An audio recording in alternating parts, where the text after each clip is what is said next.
Good morning, everyone. Today, I'm going to talk about a common task 2 topic that's been popping up at the moment. And that question is, describe a special day out that did not cost you much. Okay. Now, this topic looks very simple because you can talk about something fun.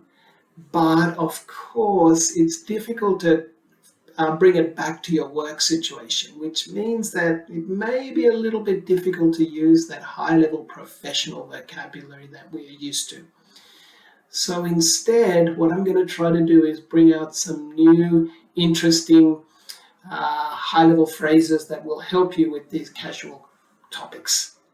Okay. Now, in my 1-minute preparation time, I'm going to talk about, maybe the lead up to this day out. Maybe why I went on this day out. Then, and that's going to be for 30 seconds only, okay, because I want to focus on the main point, which is next. For 60 seconds, I'm going to talk about the day itself. Where I went, what I did, who I was with, how much money I spent, okay? And then, if I have time left over, which I probably will because I speak quickly, I'm going to talk about the after effects. And in this case, I'm going to use the pandemic as an excuse. Right? I'm going to use some pandemic-related vocabulary. I'm going to say something like, because of the pandemic, I haven't been able to do this again. All right, so are you ready for my answer to this question? Have a look at your stopwatch and think about my timing. Look at exactly when I switch from point 1 to point 2 to that last point. So I'd like to talk about a special day out that didn't cost me much. And that happened to be 2 or 3 years ago. So to give it all background, one of my friends was raving about this beach just outside of Tokyo. He said that it was beautiful. It wasn't too crowded, unlike a lot of the other beaches, but at the same time, it was a fantastic place for a swim and to enjoy yourself. So I decided to check it out for myself. My friend and I went down there. Now, we caught the train down there, which was basically the only thing we had to pay for. And that was about, 300 or 400 yen. So we got to this beach, and it was just like my coworker said. There weren't many people down there. I don't know why. I guess it's a little bit of a secret. Not many people know about this hidden away treasure. So we went down there. We spent a couple of hours just swimming, enjoying ourselves. It was fantastic. Unfortunately, as it got a little bit later and later, maybe like at 11 a.m., more and more people started coming down there. It got a bit crowded, so we decided to go back home. But it was a fantastic day. It was something that I will treasure forever. Unfortunately, because of the pandemic, we haven't been able to repeat that fantastic day. We've been stuck at home. We've been recommended not to go out. But now that summer's around the corner, it's getting hot, and the pandemic seems to be lifting, hopefully I'll be able to get down to that beach again. Hopefully I'll go with that friend, and definitely we won't need to spend a lot of money because the beach is free. Okay, so did you get my strategy there? I used a very interesting phrase that not many second language speakers will use. At the beginning, I said, my friend was raving about this beach. Okay, raving about. It's a really useful phrase. I use it quite often in these kind of situations. It basically means he was speaking like a crazy person. He's fantastic, you gotta go there. So I said my friend was raving about this beach. I decided to check it out for myself. Okay, another phrase I used was, it's a hidden away treasure. I think maybe you can understand that phrase as well. All right, and then I started talking about the pandemic at the end, and I said about how the pandemic has stopped us from doing things, but now the pandemic is being lifted, this kind of stuff. So try that strategy. Have a listen to my answer. See if you can copy what I've done here. Okay.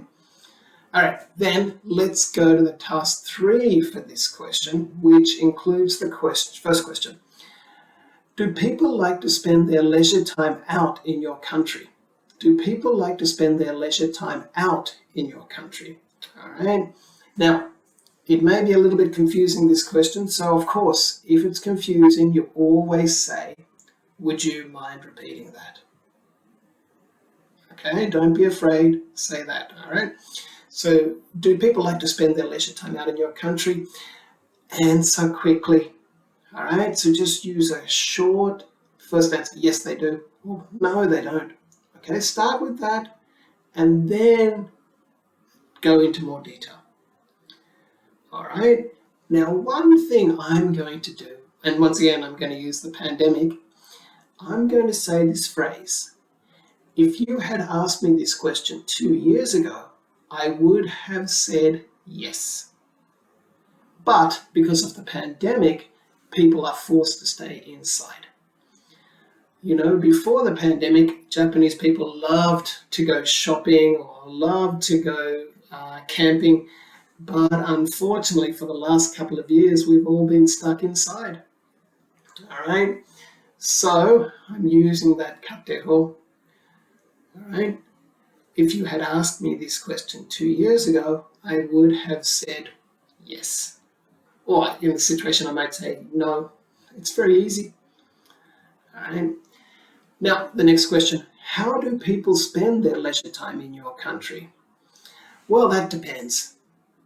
I think there are so many different types of leisure activities in Japan.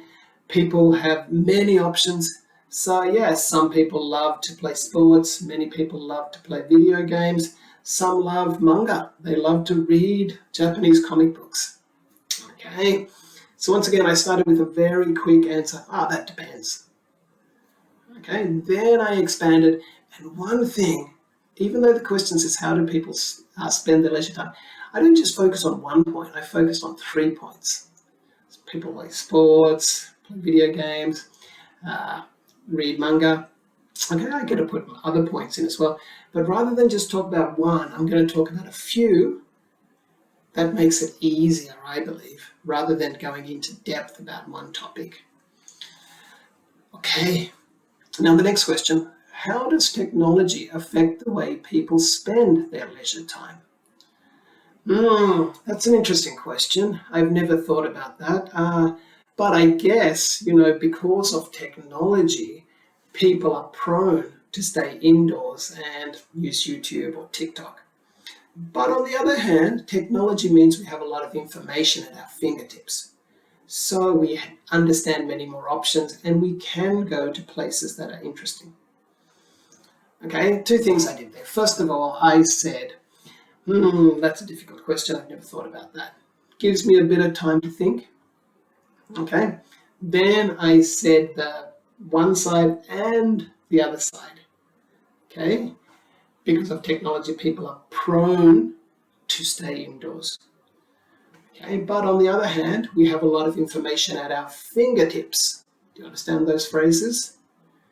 Okay. Useful phrases. All right. If we have a lot of information at our fingertip, it's because our keyboard is here, we're typing away, and we have information quickly. All right, so we have information at our fingertips. All right, now the last question there. Do you think do you think only old people have time for leisure? Well, am I old? I don't know if I'm old, but the question says, do you think only old people have time for leisure? I'm going to say no, definitely not. I believe everyone has time for leisure. Of course, some people are busier than others. I know that retired people have more time for leisure, but I still think that lots of university students, lots of workers have time for leisure. Simple answer? Okay. I started with the no, definitely not. Okay. No, definitely not. Quick answer. Just a couple of words, so no, definitely not. That's all I got to put in there. All right, and then expand it. And once again, I talked about a few different things. I talked to university students, workers, retired people. That gives me options to expand a little bit on each point rather than talking a lot about one point. Okay, so that's my approach for answering these questions. Please think about what I've done in task 3. Try to answer quickly at first and then expand. And of course, you can lie. You don't have to tell the truth, all right? So I hope this helps, guys. Thank you very much. I will put up some more questions soon, so keep focusing on them. And yeah, good luck with your next IELTS test.